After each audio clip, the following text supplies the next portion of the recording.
Cantemos juntos. Ven y adoremos al Rey.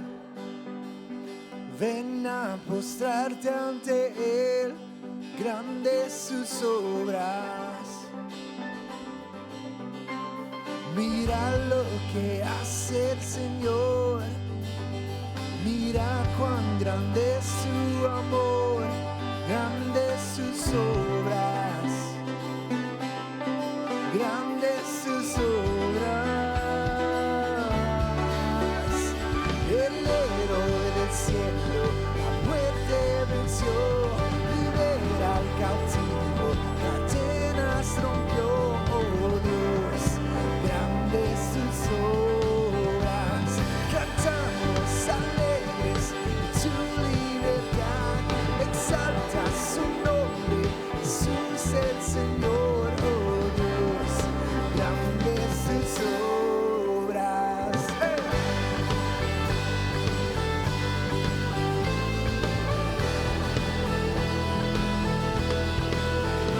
En las pruebas tú has sido fiel, tú serás hoy por siempre fiel, grandes sus obras, y yo sé que lo harás otra vez, tu promesa es el sí y el amén, grandes sus obras, oh grandes sus obras.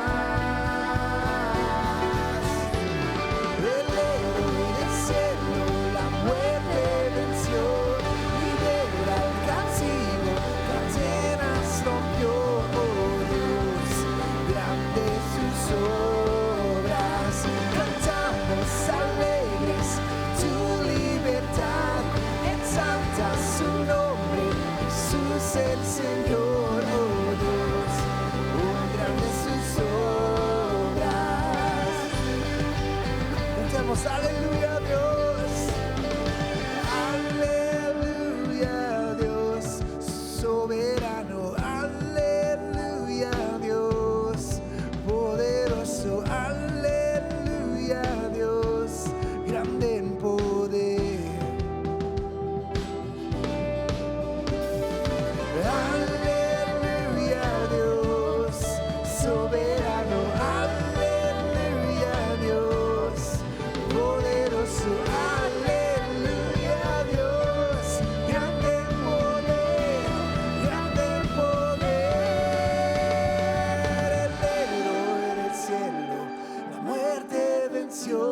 Libera al cautivo, cadenas rompió, oh Dios, grande tus obras, cantamos alegres tu libertad, exalta su nombre, Jesús el Señor, oh Dios, grande tus obras, oh grande tus obras.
Estamos llegando a nuestro cuarto sermón de la segunda parte del estudio de los Gálatas.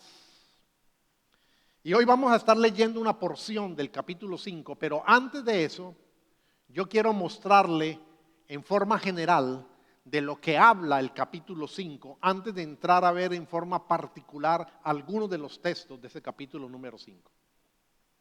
Mientras los versículos del 1 al 12 nos están hablando de que no perdamos la libertad que nos otorga el Evangelio, los versículos 13 al 15 nos están advirtiendo de que no abusemos de esa libertad. La primera parte es: no pierdas la libertad que te concede el Evangelio. Pero en segundo lugar, ten cuidado, no abuses de esa libertad. Es muy fácil, casi de manera inadvertida, de manera sigilosa, de pronto, después de conocer la verdad del Evangelio, irnos volviendo hacia el legalismo, hacia la religiosidad y perder la libertad que el Evangelio nos otorga. Puede ser que en nuestra mente sea claro que creemos en Cristo y en el mensaje del Evangelio, pero no siempre es verdad y no siempre es claro que vivimos con base y acorde al Evangelio. Hay veces tenemos dificultad en lo que decimos creer y en lo que realmente estamos viviendo, practicando. Por eso Pablo, después de hablar de esa gloriosa libertad en los primeros 12 versículos, se toma el cuidado de tratar el segundo problema en que los cristianos podemos caer, porque por una parte podemos perder la libertad, pero por otra podemos abusar y volvernos muy permisivos, volvernos muy complacientes. Y el verdadero balance del Evangelio es que el Evangelio no nos lleva a vivir una vida bajo el sentimiento de culpa. ¿Por qué razón no tenemos que vivir una vida permanentemente bajo el sentimiento de culpa? Porque el Dios amoroso nos ha perdonado, nos ha aceptado gratuitamente. Pero la otra verdad, balance del Evangelio, es que tampoco el Evangelio nos lleva a vivir una vida pecaminosa. Porque el Dios amoroso que nos ha aceptado generosamente por gracia, a su vez es un Dios totalmente santo, totalmente apartado del mal. No hay maldad alguna en Él y por lo tanto Él aborrece el pecado. Así que si nosotros no entendemos esto, si perdemos de vista la libertad del Evangelio, podemos caer en el error del versículo 1 y es volver a la esclavitud del legalismo, de la religiosidad. Pero si abusamos de la libertad, perdiendo el balance del Evangelio, caeremos en el error del versículo 13. Y el cual nos está diciendo es que nos volvemos muy permisivos, demasiado complacentes. Y ambas actitudes, legalismo, religiosidad, o demasiado permisivos, complacentes, es perder el verdadero enfoque y la verdadera enseñanza del Evangelio. Note lo siguiente, en Gálatas 5, de una manera implícita en el versículo 3 y de una manera explícita en el versículo 18, se nos dice a nosotros los creyentes que ya estamos libres de obedecer la ley de Dios como un medio para buscar salvación. No hay que hacerlo. Implícita y explícitamente se nos dice eso. Pero curiosamente, en el mismo capítulo, en el versículo 13, se nos llama a que nos sirvamos unos a otros en amor. Qué curioso esto. Estamos libres de la ley, no hay que buscar la ley de Dios como un medio para buscar salvación, aceptación de Dios, perdón. Pero se nos llama a servirnos unos a otros en amor. Y el resumen que hace el versículo 14 de lo que es el cumplimiento de la ley de Dios es amar al prójimo. ¿Me entendió? ¿Está usted aquí realmente atendiendo? Estoy libre de la ley. No tengo que buscar salvación por la ley de Dios. pero debo servir al otro en amor. Y el resumen de toda la ley de Dios, el cumplimiento de la ley de Dios, es amar al prójimo. ¿Qué quiere decir Gálatas 5 con todo este cuadro tan hermoso? ¿Qué quiere decir Pablo a través de esto? Lo que está diciendo es que el verdadero cristiano está libre de la ley de Dios como medio de salvación, porque está viviendo en Cristo, en el poder del Espíritu Santo, pero vive de acuerdo a la ley de Dios. Porque el motivo que lo impulsa, el motor que tiene en su vida es el amor. Y este capítulo lo dice directamente. Dice que la fe se expresa por medio del amor. Yo le pido que usted en casa vuelva y lea este capítulo completo. Son demasiadas verdades grandes, radicales, que nos dan en pocos versículos, que necesitamos tiempo para digerirlas. Posiblemente usted necesita más de un café. Si usted acostumbra a leer la Biblia con café o con el jugo, con lo que sea, pero usted necesita tiempo, sazonar eso. La fe se expresa por medio, el vehículo es el amor. Dice el versículo 6, en Cristo Jesús de nada sirve estar o no estar circuncidados, lo que vale es la fe que actúa mediante el amor. Porque toda la ley en una palabra se cumple en el precepto: amarás a tu prójimo como a ti mismo. O sea que el Evangelio nos hace libres de nuestra antigua obediencia motivada por intereses egoístas. El verdadero evangelio, el evangelio basado en la verdad de la Biblia, nos hace libres de estar buscando nuestro propio beneficio, de estar preocupados por perseguir nuestra salvación. El evangelio nos hace libres de eso. Pero a la vez el evangelio nos motiva a vivir de acuerdo, en consonancia con la ley de Dios. Porque es que ahora deseamos expresar nuestra fe motivados por el amor. Amor a Dios y amor a los demás. Tenga ese marco, tenga ese contexto, tenga ese fundamento allí de este capítulo 5 para entrar a entender los versículos 16 al 26, que son los que vamos a estudiar hoy con más detalle. El título que yo le he colocado a estos versículos 16 al 26 es: ¿qué sistema de deseos te guían? Estuve tentado a colocarle el fruto del Espíritu Santo, pero ese es uno de los sistemas. Aquí habla de otro sistema. Entonces la pregunta es: ¿qué sistemas o qué motivaciones son las que impulsan tu vida?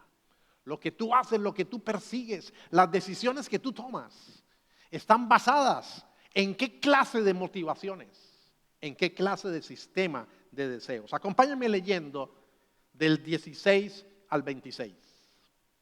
Así que les digo, vivan por el Espíritu y no sigan los deseos de la carne. Porque ésta desea lo que es contrario al Espíritu, y a su vez el Espíritu desea lo que es contrario a ella. Los dos se oponen entre sí, de modo que ustedes no pueden hacer lo que quieren. Pero si los guía el Espíritu, no están bajo la ley. Las obras de la carne se conocen bien: inmoralidad sexual, impureza y libertinaje, idolatría y hechicería, odio, discordia, celos, arrebatos de ira, rivalidades, desacuerdos, sectarismos y envidia, borracheras, orgías y otras cosas parecidas. Les advierto ahora, como antes lo hice, que los que practican tales cosas no heredarán el reino de Dios. En cambio, el fruto del Espíritu es amor, alegría, paz, paciencia, amabilidad, bondad, fidelidad, humildad. Otra versión dice mansedumbre y dominio propio. No hay ley que condene estas cosas. Los que son de Cristo Jesús han crucificado la carne con sus pasiones y deseos. Si el Espíritu nos da vida, andemos guiados por el Espíritu.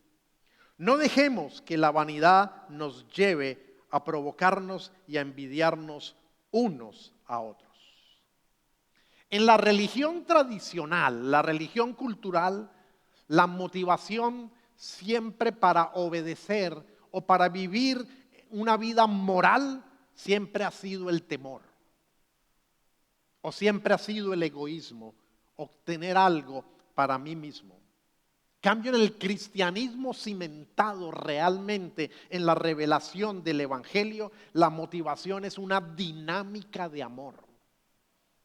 La fe, la confianza se expresa por amor y gratitud a Dios. Y eso tiene necesariamente una implicación de extensión de amor hacia los demás. No puedo vivir mi fe en Dios y mi amor a Dios y mi gratitud a Dios aislado de los demás. Tiene implicación para con los demás. Qué interesante esto, que en el Evangelio la motivación realmente es una dinámica de amor, como lo expresan los versículos 6 y 14. Ahora, el texto que acabo de leer desde el 16 al 26, usted puede ver allí lo que es el crecimiento del carácter y nada menos que el carácter de Cristo siendo formado dentro de nuestro carácter. Pero acuérdese que el motivo es la dinámica del amor. Pero esto no es fácil. Para todo verdadero cristiano, esto es una lucha interior. Y por eso este es mi primer punto, la lucha interior. ¿Sabe usted que un síntoma de que una persona verdaderamente es cristiana, que verdaderamente ha sido alcanzada por la gracia de Dios y ha sido regenerada en su espíritu, es que comienza a tener una lucha interior? Esta lucha interior se debe a que hay dos clases de motivaciones contrarias en el interior del verdadero cristiano. Esto no ocurre en el no cristiano. No puede ocurrir en el no cristiano porque se requiere la presencia del Espíritu Santo. Y el Espíritu Santo solo está en aquel que ha sido regenerado por la gracia de Dios, por el nuevo nacimiento espiritual. Así que una de las motivaciones las produce el Espíritu de Dios. La otra, dice Pablo aquí en Gálatas 5, la produce la carne. Otra traducción de ese término es la naturaleza pecaminosa. Ambas son traducciones de la palabra griega sarx, que está hablando de esta tendencia natural, innata hacia el pecado. De este amor, de este matrimonio, de esta unidad, de esta identificación con el pecado. La naturaleza pecaminosa gobernaba nuestra vida libremente antes de que fuéramos traídos a Cristo. Pero una vez que fuimos traídos a Cristo, el Espíritu Santo vino a nuestra vida de manera sobrenatural a través de la obra de la regeneración y comenzó una obra de renovación en el interior de nuestra vida. A eso se le llama la nueva naturaleza. O Pablo también le llama a eso el nuevo hombre. El nuevo hombre, según Efesios 4, 22 al 24. Este pasaje de Efesios 4, 22 al 24 es paralelo a este que estamos estudiando de las obras de la naturaleza pecaminosa y del fruto del Espíritu.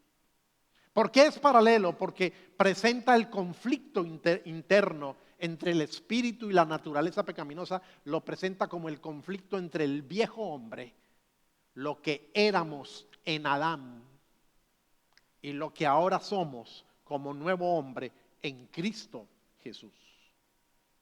Así que, ¿en qué consiste este conflicto interior? Hay una palabra allí en el original griego que es el centro del enfoque de Pablo. Pablo explica que el conflicto que se da entre el Espíritu Santo y la naturaleza pecaminosa lo explica por una palabra que es deseo. Es más, en el español antiguo se traducía como lujuria, pero las versiones actuales ya no la pueden traducir como lujuria, porque en la evolución de la palabra en el tiempo, lujuria ya tiene una connotación siempre sexual. Pero el término lo que está diciendo es, el problema es lo que desea el Espíritu Santo y el problema es lo que sobredesea tu naturaleza pecaminosa. Son dos trenes que se chocan. El pecado lo que hace es que nuestra naturaleza pecaminosa, acogida al pecado, crea en nosotros un sentir de que necesitamos tener algo o aquello para poder ser felices. Y no me estoy refiriendo solamente a cosas malas. Pudieran ser cosas neutras, pudieran ser cosas buenas, que cuando las sobredeseo, las convierto en un ídolo, porque lo coloco antes que mi amor a Dios. Y el problema está ahí en los deseos. Esta es una batalla de deseos. Es un deseo descontrolado, exorbitante de la naturaleza pecaminosa. Es un impulso, es un ansia que lo quiere controlar todo. Davis Paulinson escribió lo siguiente, como autor cristiano, él escribió, abro comillas, si idolatría es la palabra característica y concisa del Antiguo Testamento para nuestra tendencia a apartarnos de Dios, entonces deseo es la palabra característica y concisa del Nuevo Testamento para esta misma tendencia. El Nuevo Testamento une el concepto de idolatría y el concepto de deseos exorbitantes que controlan la vida para englobar la lujuria, el ansia, los malos deseos y la avaricia. Y él termina su nota colocando dos citas bíblicas, Efesios 5 y Colosenses 3. Cierro comillas. La realidad es que el Espíritu Santo dentro de ti, dentro de mí, Él anhela, Él desea lo que es contrario a la naturaleza pecaminosa, porque en palabras del mismo Señor Jesucristo, en Juan 16:14, lo que el Espíritu Santo anhela, lo que el Espíritu Santo quiere es glorificar a Cristo. El Espíritu Santo lo que quiere es mostrar a Cristo, dar a conocer a Cristo, revelar el carácter de Cristo. Dice Juan 16:14, Él me glorificará porque tomará de lo mío y os lo hará saber. El Espíritu Santo es el que nos lleva realmente a apreciar a Cristo, a ver la hermosura de Cristo revelada en su palabra, a ver la belleza de Cristo Jesús, que vivió una vida en que fue tentado en todo, pero sin pecado alguno. El Espíritu Santo vino esencialmente para eso, para dar a conocer a Cristo, para glorificarlo. En cambio, nuestra naturaleza pecaminosa adora, anhela, exalta todo tipo de condiciones y de personas que muestren al ser humano como su propio Salvador y Señor. Nuestra naturaleza pecaminosa es experta en aplaudirnos y decirnos qué bien lo has hecho tú, en colocarnos en el pedestal de la medalla de oro. La naturaleza pecaminosa rechaza el regalo de la gracia, de la justicia de Cristo y su salvación. El motivo de nuestra desobediencia a la voluntad de Dios, en el fondo, es una falta de confianza en la gracia y bondad de Dios. Es querer querer seguir persiguiendo nuestra autosalvación o nuestra autosantificación. La naturaleza pecaminosa dentro de nosotros quiere que tú seas tu propio salvador, tu propia salvadora, tu propio señor, tu propia señora. Por eso es que el versículo 17 dice que el Espíritu de Dios en nosotros y la naturaleza pecaminosa son dos sistemas de motivaciones que se oponen el uno al otro. Y que no somos libres para hacer lo que queremos porque son dos. A mí me llamó la atención porque yo dije, pero ¿acaso el Espíritu Santo no es Dios? Sí, el Espíritu Santo es Dios. Y si Él es Dios todopoderoso, ¿por qué está enfrentado a una naturaleza pecaminosa que no es todopoderosa?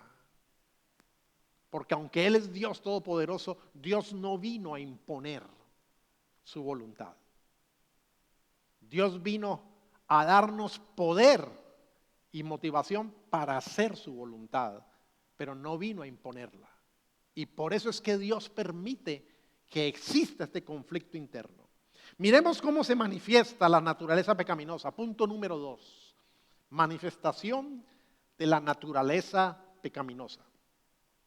Los versículos 19 al 21 enumeran las obras. Dice las obras, o sea, la manera como se expresa la naturaleza pecaminosa dentro de nosotros y a través de nosotros. Hay 3 palabras en el versículo 19 que tienen que ver con las obras en el área de la sexualidad. Dice el versículo 19, las obras de la carne o naturaleza pecaminosa se conocen bien: inmoralidad sexual, impureza y libertinaje. Esa es la característica en el área de la sexualidad en una persona gobernada por los deseos de la naturaleza pecaminosa. Luego dice el versículo 20, ahí encontramos otra área que es el área de las creencias o el área de la religión, podríamos llamarle así. Y aparecen las palabras idolatría y hechicería. Y nosotros tendemos a pensar que eso está muy alejado de nosotros, pero no es cierto. Porque la idolatría es todo aquello que sea colocado como sustituto de Dios. Yo conozco en este país muchas personas que viven para trabajar, porque su objetivo es hacer dinero, porque vinieron al país donde se puede lograr hacer dinero. Y su objetivo es eso. Hay gente que trabaja 7 días a la semana sin parar. Hay gente que no tiene tiempo para venir a la iglesia, porque su ídolo, su Dios, es el dinero, el bienestar, la comodidad, el poder adquisitivo. Y eso es un ídolo. Pero también podemos hacer un ídolo, ¿sabe de qué? De nuestra pareja. Como padres podemos hacer un ídolo de nuestros hijos. Como abuelos podemos hacer un ídolo de nuestros nietos. Todo aquello a lo cual tú le dediques más fuerza, más dedicación, más consagración, que a Dios es un ídolo. Es un sustituto y siempre un sustituto de Dios va a resultar mal, inadecuado. La hechicería es querer imitar y falsificar la obra del Espíritu Santo, es acudir a otro poder. Así que estos asuntos no están alejados de nosotros. No es solamente una olla hirviendo y haciendo conjuros, sino falsificar. Porque de pronto el poder que mueve mi vida es el orgullo, cuando debería ser el poder del Espíritu Santo. Yo estoy falsificando eso. Después en los versículos 20 al 21 hay 8 palabras, me llamó mucho la atención. Hay 8 palabras de la naturaleza pecaminosa, características de la naturaleza pecaminosa que destruyen las relaciones humanas y se dividen en grupos de a dos, dos grupos de a cuatro, perdón. 8 palabras que hablan de las relaciones humanas, pero las destruyen, porque las primeras 4 son actitudes: odio, discordia, celos, arrebatos de ira. Pero otras versiones colocan enojo. Y si usted mira la hechicería muy extraña para usted, yo estoy seguro que no mira el enojo muy extraño para usted. Son manifestaciones de la obra de la naturaleza pecaminosa. Y como resultado de esas 4 actitudes, vienen otras 4 palabras que nos muestran lo que sucede cuando somos manejados por esas actitudes. El resultado en las relaciones humanas es entonces rivalidades, desacuerdos, sectarismos y envidia. Y por último, en esta lista que no es exhaustiva, Pablo no dice terminé, Pablo dice y otras cosas semejantes. O sea que quedó faltando, pero lo último que él menciona son abuso de sustancias y habla de borracheras y orgías. Y yo sé que la palabra orgías inmediatamente la conectamos con orgía sexual, pero no necesariamente en el contexto. Puede darse eso, fruto de la borrachera, pero puede darse otro tipo de orgías, y es el abuso de otra sustancia. Y en este mundo actual es tan común que la gente no solo beba licor, sino que se drogue a la vez y utilice otro tipo. Y ahí está hablando Pablo de orgías. Esto lo llevó luego a lanzar una fuerte advertencia en el versículo 21. Les advierto ahora, como antes lo hice, que los que practican tales cosas no heredarán el reino de Dios. Y acuérdese que no está hablando solo de hechicería, está hablando de ira, de enojo, de rivalidades, de sectarismo, está hablando de desacuerdos, de falta de perdón, en otras palabras, fruto de la naturaleza pecaminosa. Ahora, Pablo aquí, cuando dice los que practican tales cosas, no se está refiriendo realmente a una persona que está teniendo esta lucha interna y que de vez en cuando fracasa en alguno de esos aspectos, pero que luego vuelve al arrepentimiento. No, él está hablando de alguien que realmente no conoce a Cristo. Cuando él dice los que practican estas cosas, él está hablando de alguien que no ha sido regenerado por la presencia del Espíritu Santo. Él está hablando de alguien que permanentemente está alimentando y vive en acuerdo con la naturaleza pecaminosa sin entrar en lucha contra ella. Porque Pablo no está queriendo socavar la seguridad del destino eterno que tiene un verdadero cristiano.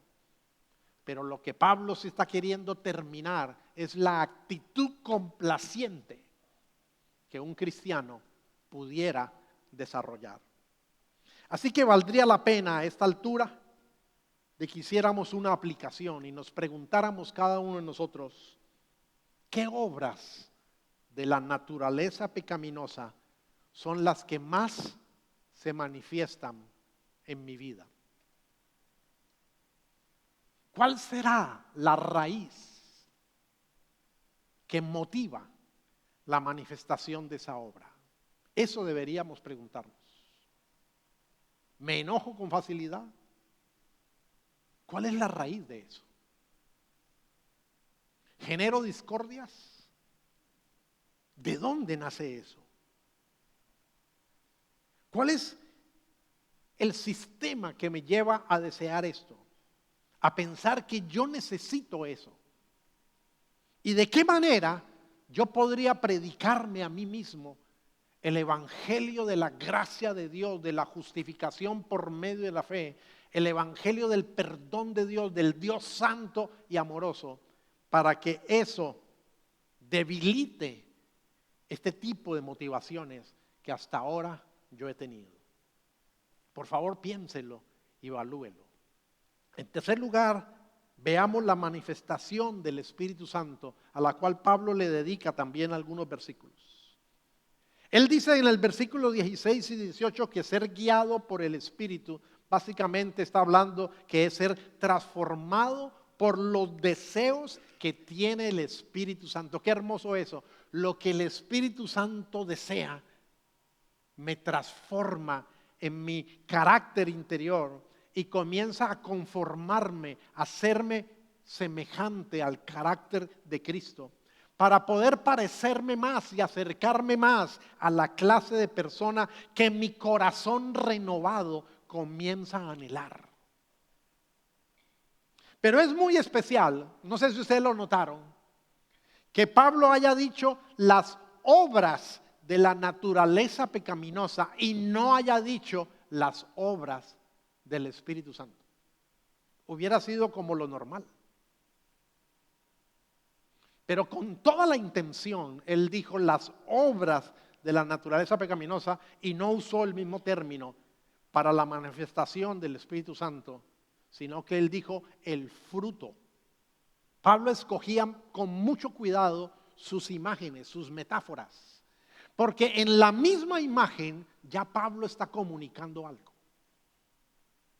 Cuando nosotros pensamos en los deseos del Espíritu Santo, que el Espíritu Santo quiere que se expresen a través de mí, y cuando pensamos en ello como el fruto del Espíritu Santo, entonces nos damos cuenta, wow, claro, esto no es de la noche a la mañana. El fruto del Espíritu Santo tiene que ser gradual en mi vida. De la misma manera que una planta produce un fruto, se necesita tiempo. Y yo no estoy hablando solamente de tiempo de que hoy comenzaste a conocer el mensaje de Cristo y han pasado 80 años y entonces hay suficiente tiempo. No, yo estoy diciendo en esos 80 años, ¿cuánto tiempo se sazonó en la palabra de Dios, en la comunión íntima con Dios, en el meditar, en el escudriñar, en el ahondar en la verdad revelada por Dios para que fuera implantada en mi vida? Se necesita el momento en que podamos decir, wow, hace 2 años atrás yo no hubiera sido, ante esta circunstancia tan difícil que estoy viviendo, yo no hubiera sido capaz de reaccionar con tanta paciencia y con tanto dominio propio si Dios no fuera mi escudo, si Dios no fuera mi fortaleza. Por eso es fruto. Pero también es fruto los deseos del Espíritu Santo. ¿Sabe por qué? Porque el fruto se da gracias a que existe raíces internas que comunican vida. Porque hay raíces internas. Esto es algo mucho más que simplemente apariencia externa. Y creo que le voy a comunicar algo que muchas veces nosotros no nos percatamos. Cuando estamos hablando del fruto del Espíritu Santo, estamos hablando de algo más profundo que la afinidad temperamental. Usted puede ser una persona muy tranquila temperamentalmente, muy introvertida. Eso no es igual al fruto de la paz del Espíritu Santo. Es más, estamos hablando de algo más profundo que el uso de los dones espirituales. ¿Me escuchó bien? Estamos hablando de algo más profundo que el uso de los dones espirituales. Imagínese que usted tiene un árbol seco, un árbol muerto, y usted quiere adornarlo con frutos reales. Y usted toma de otro árbol frutos, unas naranjas o unas manzanas o unas peras, y usted viene y se las cuelga a este árbol muerto. No sirve de nada. el fruto no le da vida al árbol. La vida es la que produce el fruto. Y esa vida es el sistema de deseos, de motivaciones del Espíritu Santo en el interior de mi vida. Pero eso requiere tiempo para yo confrontarme con los deseos del Espíritu Santo versus los deseos de mi naturaleza pecaminosa y doblegarme ante los deseos del Espíritu Santo. Dice Pablo en el versículo 22 y 23, en cambio, el fruto del Espíritu es amor, alegría, paz, paciencia, amabilidad, bondad, fidelidad, otra versión dice fe, humildad, otra versión dice mansedumbre y dominio propio. No hay ley que condene estas cosas. Si usted me permite, simplemente como manera didáctica, no es algo inamovible, no es un absoluto. Podríamos dividir estas 9 características del fruto del Espíritu Santo en 3 grupos, de a 3, en cuanto a cómo se expresa prioritariamente la dirección de eso, pero no es absoluto, no es rígido. ¿Qué quiero decir? Cuando yo hablo del amor, del gozo y de la paz, esto está más orientado en mi relación vertical con Dios. En cambio, cuando hablo de la paciencia, de la amabilidad y la bondad, está más orientado hacia la relación con los demás. Pero cuando hablo de la fidelidad o de la fe, de la mansedumbre y del dominio propio, eso tiene que ver más hacia mí mismo, con mi respuesta interior. Pero quiero enfatizar que los dones espirituales a los que la iglesia actual le ha dado tanta preponderancia y que los clasifica como vida guiada por el Espíritu, la Biblia tiene otro concepto. ¿Usted sabía que el rey Saúl profetizó? Pero Saúl nunca fue un hombre convertido, regenerado. ¿Usted sabía que Judas Iscariote, quien traicionó a Jesús y lo vendió, él fue enviado y fue comisionado en grupos de a 2 cuando los apóstoles fueron enviados a hacer milagros y a sanar? La Biblia nos está diciendo que los dones soberanamente Dios puede permitir que sean ejercidos aún por gente no regenerada. Nos parece como chocante eso, pero es la única manera de entender cuando Jesús dijo que cuando Él vuelva, muchas personas le dirán, en tu nombre hicimos milagros, en tu nombre echamos demonios, y Jesús les dirá, nunca a ustedes yo los conocí. Es la única manera de entender eso. No son los dones que tú tengas, que yo tenga, lo que muestra la vida guiada por el Espíritu Santo, porque los dones se pueden usar, según la Biblia aquí, soberanamente en gente inconversa, o se puede usar aún siendo cristiano en pecado. O las habilidades temperamentales. Pero el fruto no. El fruto solo es el madurar, el crecer, el ser dócil. Dice primera de Juan 4:20 que si alguien afirma que él ha crecido en el fruto del amor y que él ama a Dios sobre todas las cosas, pero no ama al hermano que está ahí, no dice primera de Juan 4:20 que está desbalanceado, desequilibrado en el crecimiento del fruto, dice que es un mentiroso, que ese amor, supuesto amor a Dios, no es cierto. ¿Sabe por qué? Porque el fruto es un crecimiento total. Por eso no habla de los frutos, sino del fruto manifestándose de diferentes maneras. Qué interesante esto. ¿Cómo puedo crecer entonces en el fruto del Espíritu Santo en mi vida, en nuestra vida, cómo podemos crecer en ese fruto.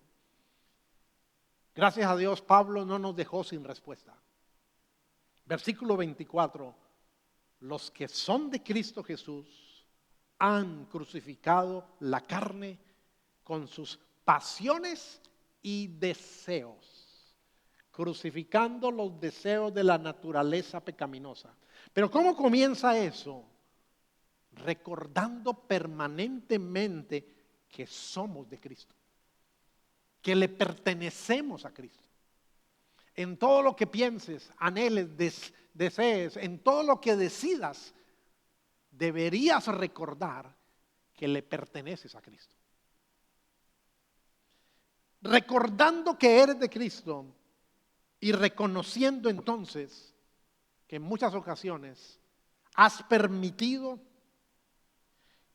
que se manifieste el deseo de la naturaleza pecaminosa y que eso te lleve a confesarlo, a arrepentirte y decirle al Señor: Señor, crucifica estos deseos en tu cruz. Lávame con tu sangre. Haz que estas motivaciones no sigan siendo el impulso de mi vida. En otras palabras, ¿cómo se crece en el fruto del Espíritu Santo? Aparte de invertir el tiempo en la oración, en el estudio de la Biblia, el tiempo a solas con Dios, en el tiempo de meditar y de consagrarnos a Dios, se crece identificando cuáles son nuestros ídolos. Porque tenemos ídolos. Nos es más fácil dedicar 2 horas o 3 horas a una buena serie de Netflix que dedicar 1 hora a la Biblia. Y la televisión se puede volver un ídolo. Nos es más fácil sentarnos a comer un buen churrasco, con buena hambre, con ansias, con deseo, y disfrutar de eso. Y podemos pasar toda una tarde y que nos coja la noche en el asado con los amigos. Pero nos cuesta trabajo, nos pica. Ayer yo le decía a las damas, adquieran el principio de que ustedes en el desayuno comadrean, se sirven el café, el jugo, comparten, toman la foto, ríen, nada. Pero cuando llegue el momento de la meditación en la palabra de Dios, procuren estar quietas, no mirar el celular, procuren no ir al baño, a no ser que sea extremada necesidad. ¿Saben por qué? Porque es un asunto de disciplina mental. Usted a veces se sienta en la sala, en el sofá de su casa y lee la Biblia y se le vienen 10 pensamientos de que tiene que hacer 10 cosas. Pero usted necesita disciplina y tiempo íntimo, de calidad, a solas con Dios, para identificar los ídolos y sacrificarlos. ¿Cómo crece este fruto? Orando a Dios para que nos conduzca a meditar en su amor por nosotros en Cristo, en lo que ahora somos en Cristo, y que Él haga que estos deseos, estas motivaciones de la naturaleza pecaminosa pierdan su atractivo y me dejen de seducir como antes me seducían. Que poder ver los deseos del Espíritu Santo, la hermosura, la gloria de Cristo, ahora me atraiga mucho más. Dice Pablo en el versículo 25, para que finalicemos. En el versículo 25, él habla de ser guiados por el Espíritu. En otras palabras, él habla de ser llenos del Espíritu Santo, de acuerdo a la orden que se nos da en Efesios 5, 18. Termino con esto. Así como robar es pecado, es desobediencia a la voluntad de Dios, no ser lleno del Espíritu Santo es pecado. Porque es una orden en Efesios 5, 18. Sed llenos del Espíritu. Para el cristiano es una orden, no es una opción. No es una alternativa simplemente. ¿Quieres hacer la voluntad de Dios? ¿Quieres ver el fruto del Espíritu Santo? Sé un hombre, sé una mujer lleno del Espíritu Santo. Por eso en el versículo 25 de Gálatas 5, Pablo dice, si el Espíritu nos da vida, andemos guiados por el Espíritu. Y la consecuencia de eso, en esta dinámica de amor, en este crecimiento del carácter mediante expresar la fe por el amor, dice, no dejemos que la vanidad nos lleve a provocarnos y a envidiarnos unos a otros. Este es un proceso activo de crecimiento, en el cual el Espíritu Santo es el que te va a llevar a alabar, a exaltar, a apreciar realmente y a valorar y a ver más deseable las motivaciones del Espíritu Santo que las que te daba el sistema de la naturaleza pecaminosa. Si el fruto del Espíritu es fortalecido, se abrirá paso y crecerá en el interior de tu alma. ¿Sabe lo que dice la Biblia? Quiero terminar y se me vienen cosas a la mente. Que en el juicio de los cristianos, que no será un juicio para ver si vamos al cielo o al infierno, porque ya está definido, eso ya está determinado. Por la gracia de Dios somos salvos. Se pondrá de manifiesto, en el tribunal de Cristo se pondrá de manifiesto que de lo que mostramos realmente dio gloria a Cristo. ¡Wow! Puestos en pie, comencemos a pensar en lo siguiente. Voy a pedirte el favor que tomes un minuto para orar. Pero mientras lo haces, te preguntes, ¿cuáles son las características de mi temperamento que de pronto yo las estoy confundiendo como el fruto del Espíritu? Y simplemente eso es una fortaleza, una virtud que Dios me ha dado temperamentalmente. Ora, habla con Dios ahí.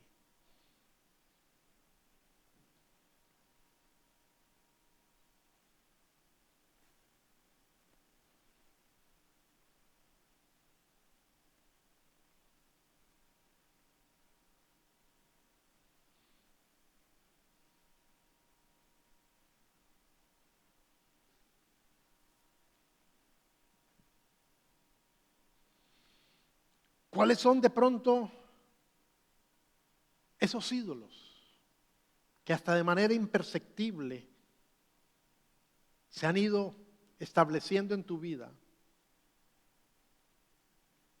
y se han vuelto motivaciones que deben ser identificadas para que sean desmanteladas y crucificadas en la cruz de Cristo? ¿Y cómo puede la belleza de Cristo, el carácter de Cristo, la santidad de Cristo, la pureza de Cristo, la veracidad de Cristo, la gloria de Cristo, cómo puede reemplazar esos deseos para que ahora sea Él a quien tú anheles? Oh bendito Dios, Padre amado, gracias porque Jesús partió de esta tierra físicamente, pero no nos dejó huérfanos y nos envió al otro consolador, al Espíritu Santo. Guíanos, llénanos en nuestra mente del Espíritu Santo, llénanos en nuestros anhelos, en nuestras motivaciones y ayúdanos a identificar cuando es la naturaleza pecaminosa la que quiere impulsar nuestra vida. Y Señor, llévanos a la cruz, porque ahí es donde nosotros te conocimos, crucificado en nuestro lugar y resucitado ahora, no para seguir viviendo en la fortaleza de la naturaleza pecaminosa, sino en el poder del Espíritu Santo. Que nuestra vida en todas las áreas sea para tu honra y tu gloria. En el nombre del Padre, del Hijo y del Espíritu Santo.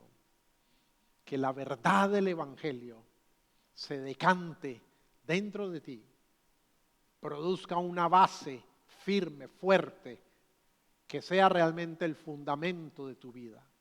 Que en el nombre del Padre, del Hijo y del Espíritu Santo, Dios te bendiga, te proteja y te lleve en paz. Amén. Muchas gracias por conectarse con nosotros. Si no lo has hecho, no olvides suscribirte a nuestro canal para que no te pierdas ninguno de nuestros episodios. Compártelos con tus amigos y familiares y no olvides que puedes unirte a nosotros en persona cada domingo a las 11:30 a.m.